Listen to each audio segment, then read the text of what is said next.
pues, ¿no? Si ustedes son 90, acá no hay ni 45.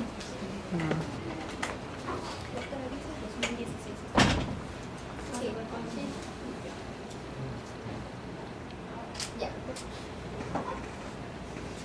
Cáncer de colon, ¿quién no ha visto? ¿Quién no ha escuchado? Ya lo deben haber tratado, sí. Acá en Latinoamérica, en Sudamérica, ¿quién es el que tiene más problema con cáncer de colon?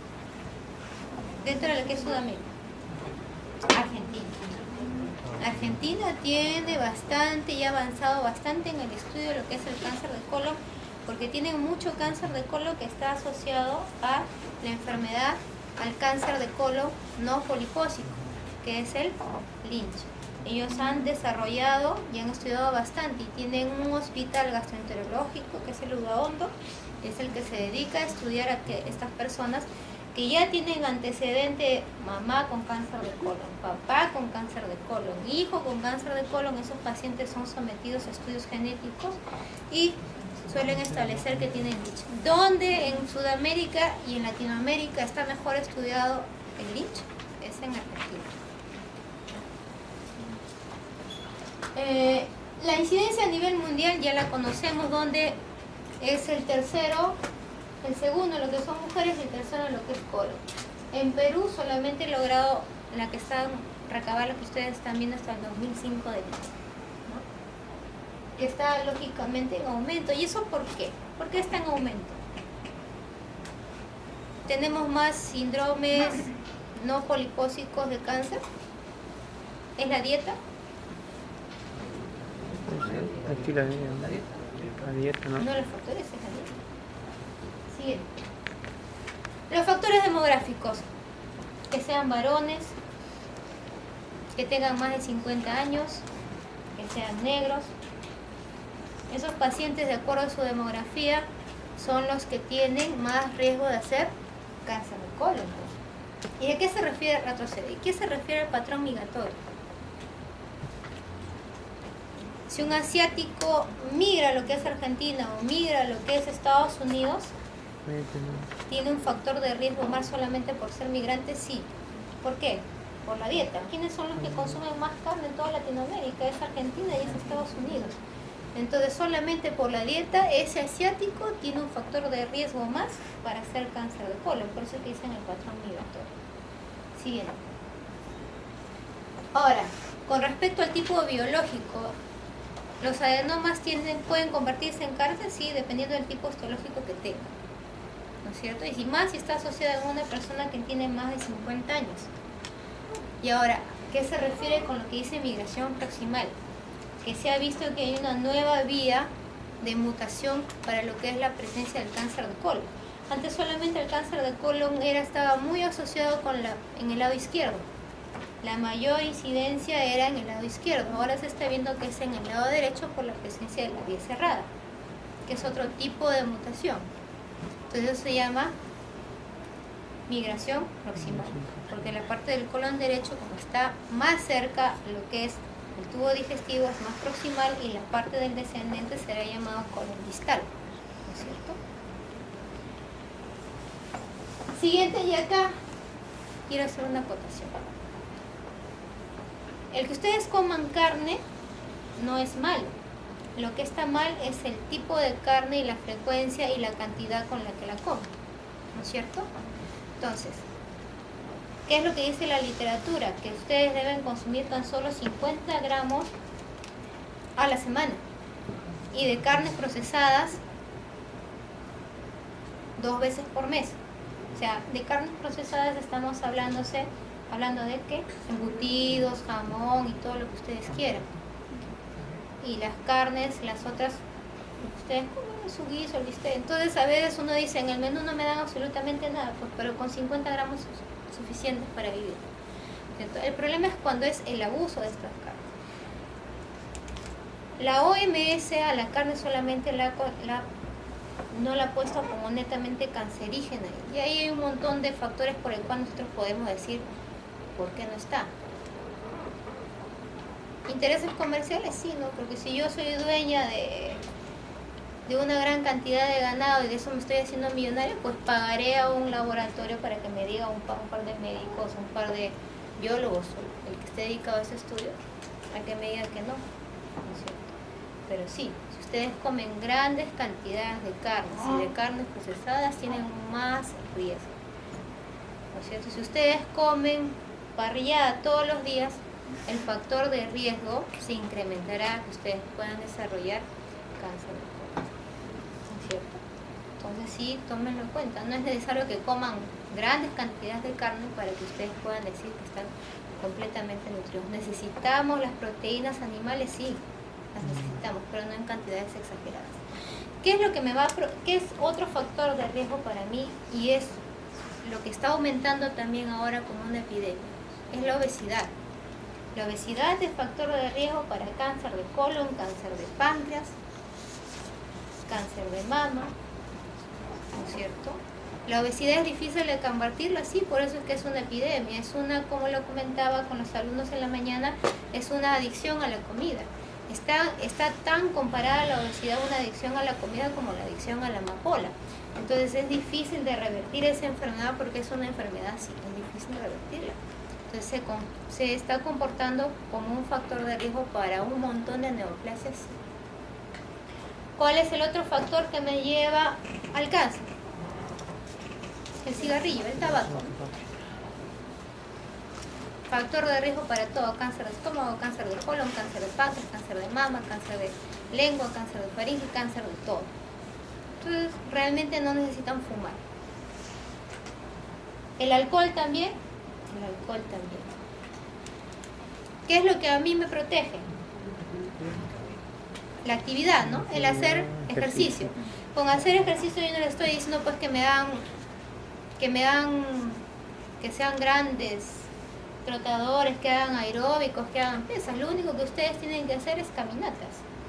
La caminata por más de media hora todos los días los va a ayudar como factor protector para cualquier tipo de enfermedad. Tan solo en la caminata media hora. Lo único que ustedes necesitan, no necesitan más ejercicio. ¿La caminata ayuda a combatir la obesidad? Sí.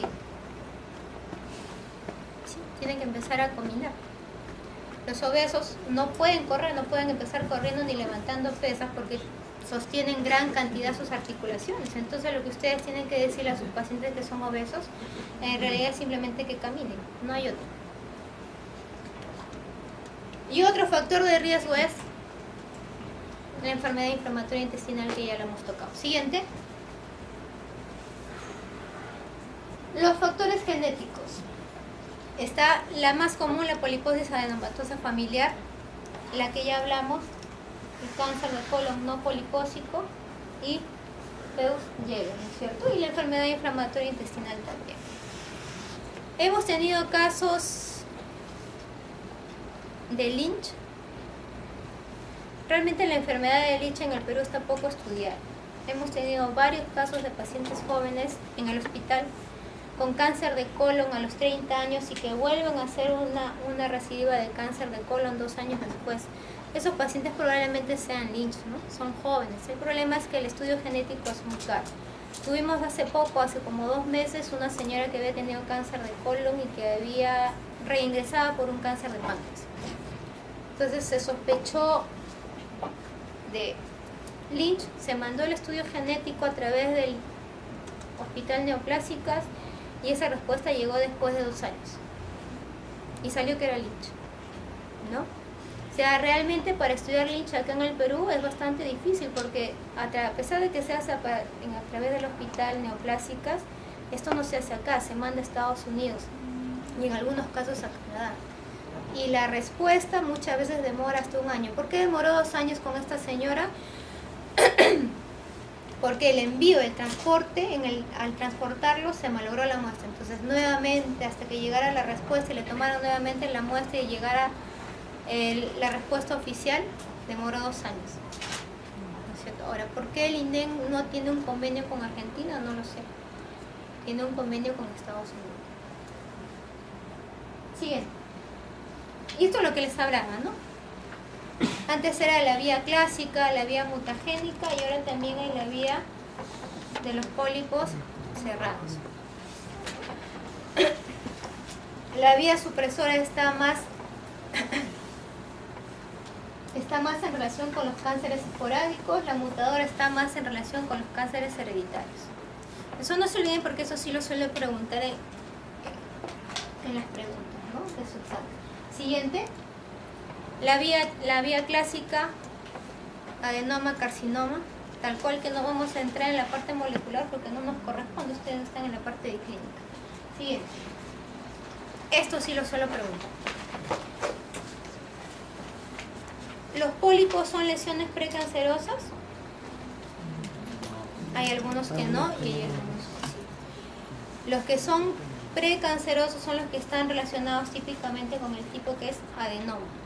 Entonces, en el adenoma a mí lo que me va a importar es el tipo histológico y el tamaño, ¿no es cierto? A mayor tamaño lo que yo voy a encontrar que es mayor displasia de alto grado. ¿Y qué es la displasia de alto grado? Es un precáncer, ¿no es cierto? Si tiene más de 2 centímetros, el porcentaje de displasia de alto grado será mayor. En cuanto a la histología, está la tubular, la vellosa y la túbulo-vellosa. Si bien es cierto, la tubular es la más frecuente, pero es la que tiene menos opción de convertirse en cáncer. Mientras que la túbulo-vellosa, que es la menos frecuente, tiene más opción de convertirse en cáncer. Entonces, si nosotros lo mezclamos con lo que es el tamaño, tenemos una lesión que es túbulo-vellosa, que ya tiene mayor incidencia de cáncer y tiene un tamaño mayor de 2 centímetros, ese pólipo tiene que ser extirpado, ¿no es cierto? Porque si no se va a convertir en cáncer y la vigilancia será más cercana, ¿no es cierto? Cada 3 años. En cuanto a lo que es el tipo histológico, lo más frecuente, ¿cuál va a ser? Son los adenocarcinomas. ¿Hay linfomas? Sí. ¿Hay neuroendocrinos? También. Pero el 85% de los cánceres son adenocarcinomas. Este cuadro sí se lo suelo preguntar con casos clínicos. Esta pregunta sí va sí o sí. Siguiente. La metástasis, ¿a dónde va? Cuando yo quiero estadiar a mi paciente y encuentro que tiene un cáncer de colon, ¿yo le tendré que mandar solamente una tomografía abdominopélvica? No, ¿no es cierto? Porque estamos viendo que la metástasis es mayor a hígado, a pulmón, a cerebro, a huesos. Entonces, ¿qué es lo que yo le tendré que mandar a mi paciente? Una pantomografía, un scan. Siguiente.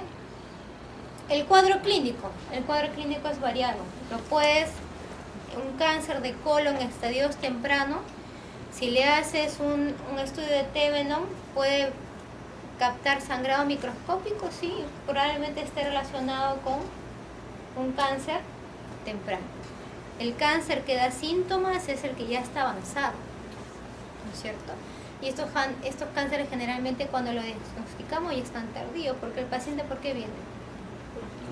Porque está obstruido, porque tiene dolor, porque está con diarrea, ¿no es cierto? Alteración en el ritmo defecatorio, esos son los que dan síntomas.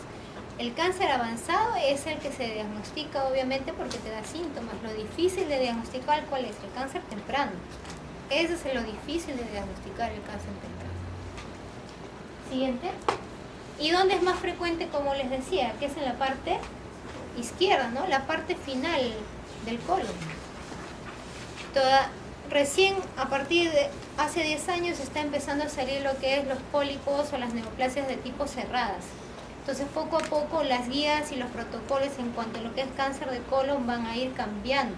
Entonces, de repente de acá, cuando ustedes sean gastroenterólogos, la predilección del cáncer ya no sea solamente distal, sino sea proximal y distal, ¿no es cierto? Eso va a cambiar de acuerdo a cómo los estudios vayan progresando. ¿Sí?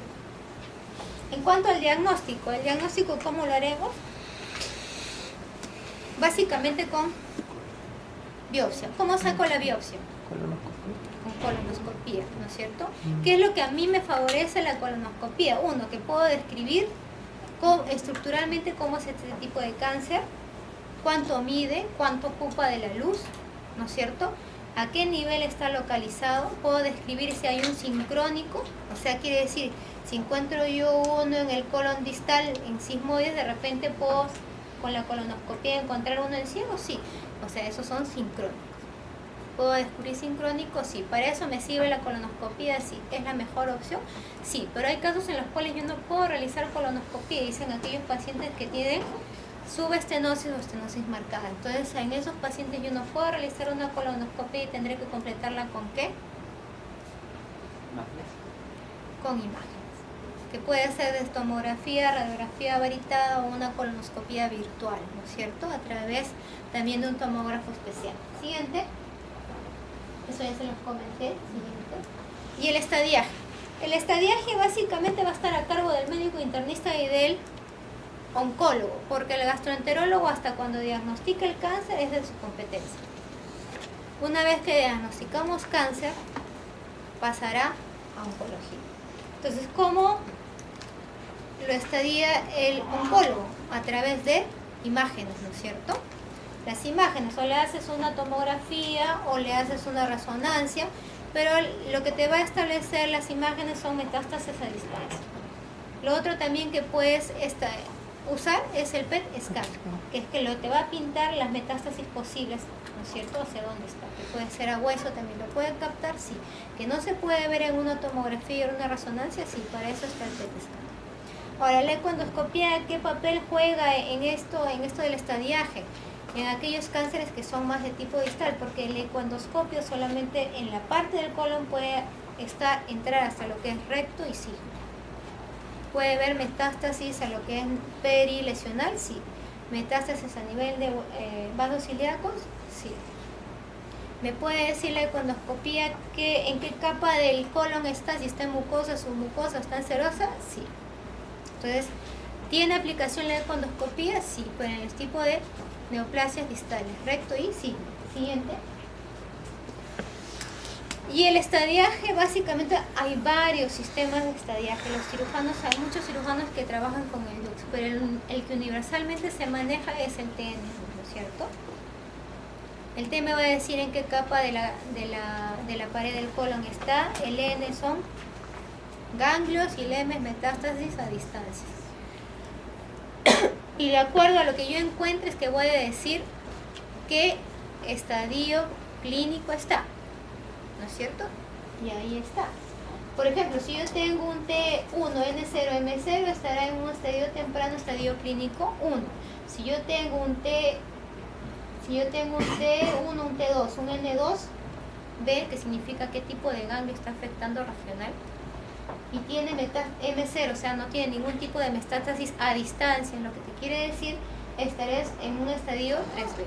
Eso lo manejan el cirujano y el oncólogo. ¿Y eso para qué me sirve? Para saber qué tipo de tratamiento es que yo le voy a dar a mi paciente. Si está en un estadio temprano, en un estadio 1, entonces mi paciente quiere decir que tiene una opción curativa. Entonces le daré un tratamiento quirúrgico y probablemente le dé un tratamiento adyuvante después del tratamiento quirúrgico. Pero si ya está en un estadio avanzado, en un estadio 3B, en un estadio 4, entonces la terapia que yo le voy a dar solamente es paliativa y calidad de vida. No hay más que yo pueda hacer por este paciente. En los últimos 10 años, en alguno de estos pacientes que tienen metástasis a distancia, que tienen metástasis a hígado específicamente única, lo que se está planteando en estos pacientes es hacerle resección del segmento de colon afectado y hacerle una metasectomía. Esto está en estudio porque se ha visto que en estos pacientes que están en estadio 4, si bien la sobrevida solamente antes era de 6 hasta 5 años, estos pacientes al hacerle la metasectomía pueden incrementar su sobrevida. Está en estudio, todavía no está establecido en los protocolos. Se está realizando en el INEM, se está realizando actualmente en el INEM. Y de acuerdo a la etapa clínica, y esto también lo pregunto, es el tipo de sobrevida que va a tener mi paciente. Si mi paciente está en un estadio clínico avanzado, ¿cuál es la sobrevida? El porcentaje de sobrevida que tiene mi paciente es muy poco, ¿no es cierto? 5%, mientras que está en el estadio clínico temprano, en estadio 1, la sobrevida será ¿cuánto? Es mucho mayor. Entonces, la importancia de la vigilancia. ¿Cómo nosotros tratamos la enfermedad? ¿Podemos prevenirla o netamente tratar las complicaciones de la enfermedad? La medicina ahora hacia qué cosa está yendo a hacer prevención. Entonces ahí entra el lapso en qué momento el gastroenterólogo hace la colonoscopia. Siguiente. Eso es más de lo mismo. Siguiente. El tratamiento, ¿no es cierto? Dependiendo del estadio le dan tratamiento adyuvante. ¿Qué es adyuvante? Es el tratamiento que le das al paciente después de haberle realizado el tratamiento quirúrgico, ¿no es cierto? Siguiente. Esto es lo que ustedes deben manejar. Eso también se los pregunto, ¿no? ¿Qué pacientes van a ser sometidos a colonoscopía, a vigilancia o screening por colonoscopía? Aquel paciente que ya ha tenido, que yo he podido realizar una colonoscopía completa, le diagnostiqué un cáncer de colon, a ese paciente, después de haberle hecho el tratamiento quirúrgico, asumiendo que está en estadio clínico 1, le haré una colonoscopía al año y luego a los 3 años. Pero si yo por A o B no pude terminar la colonoscopía porque tenía una estenosis, la próxima colonoscopía será a los 6 meses, luego al año y luego a los 3 meses. Después de los 3 años, a los 5 años.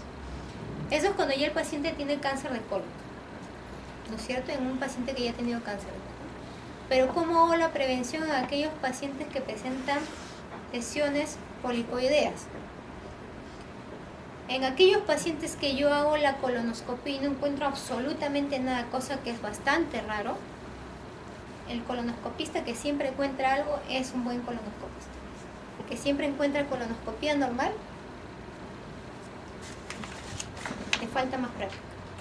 Entonces, si yo hago una colonoscopia y no encuentro absolutamente nada o encuentro pólipos hiperplásicos menos de 10 en la parte distal del recto, se considera una colonoscopia normal y yo le voy a hacer el control colonoscópico a los 10 años. Salvo que en el transcurso de ese lapso de los 10 años el paciente me diga que empieza a sangrar o que ha bajado de peso y puedo yo sospechar de una neoplasia de cáncer, puedo entrar antes de los 10 años. Pero si salió absolutamente normal, no encontré nada, o encontré pólipos hiperplásicos en el recto en menor número de 10, esa colonoscopia se considera normal y el próximo control va a los 10 años. ¿No es cierto? Eso que quede claro. Ahora, en los pacientes que tienen otro tipo de lesión, como ya lo hemos conversado, ¿no es cierto? Si tiene tubular, si tiene túbulo velloso y velloso. Si ya tengo un paciente yo que tiene una lesión túbulo-vellosa, que es la más probable que sea cáncer, ¿no es cierto? Lo extirpo, le hago una polipectomía, la vigilancia será mucho más cercana que en aquellos pacientes que tienen un pólipo de tipo tubular. Entonces, lo que ustedes sí tienen que saber es cuando un paciente en estadio clínico 1 postoperado de tratamiento curativo de cáncer de colon, en qué momento le van a hacer la colonoscopía, es al año y los 3 años. ¿Estás ahí? Sí, ¿no? O sea, primero al año, luego a los 3 años, luego 5 años. Si no completaste la colonoscopía y no encontraste ningún sincrónico por estudio de imágenes, y eso no está ahí, la colonoscopía se le hará a los 6 meses, luego al año, luego a los 3 años y luego a los 5 años. La colonoscopía en un paciente, ¿quiénes tienen que hacerse colonoscopía? Todo paciente mayor de 50 años. Entonces, todo paciente mayor de 50 años es una colonoscopía, no le encontraste absolutamente, o le encontraste pólipos hiperplásicos en menos número de 10, solamente en recto, se considera normal. Y le dirá, señora o señor, usted tiene el próximo control en 10 años. ¿Cierto? Eso es lo que ustedes tienen que manejar de primera instancia.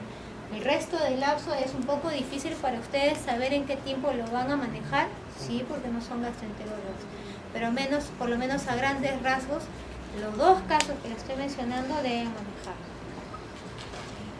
¿Qué paciente también va a screening para el cáncer de colon?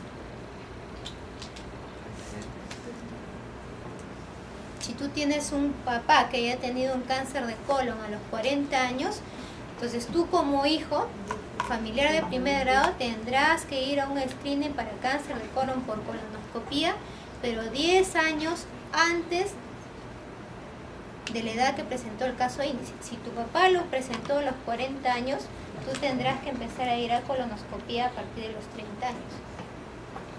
¿No es cierto? Entonces, la vigilancia, la prevención es lo que ustedes como médicos generales es lo que tienen que poner más énfasis. Ahora, la nueva rama que está acá empezando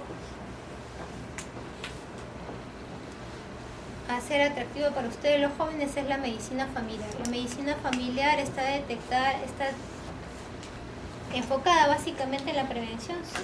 Entonces, esos especialistas están dedicados a la prevención y al estudio de otras enfermedades, pero siempre a la prevención. Y ustedes como médicos generales tienen que prevenir. Lo que a ustedes les tiene que importar es la prevención, porque ya cuando el cáncer está establecido, señores, y cuando ya ustedes lo pueden diagnosticar, quiere decir que ya está en estadio clínico avanzado. Entonces, van a poder hacer poco por la paciente. Ustedes pueden hacer por su paciente cuando detectan un cáncer en estadio temprano, o si es un cáncer temprano más no avanzado. Eso es lo que ustedes tienen que rescatar, ¿no es cierto? ¿Alguna pregunta, alguna duda con respecto a esto? Ahí terminamos la clase. ¿Preguntas? ¿Dudas? Ninguna, ¿no? Ya. ¿Cuándo me toca la próxima clase, doctora?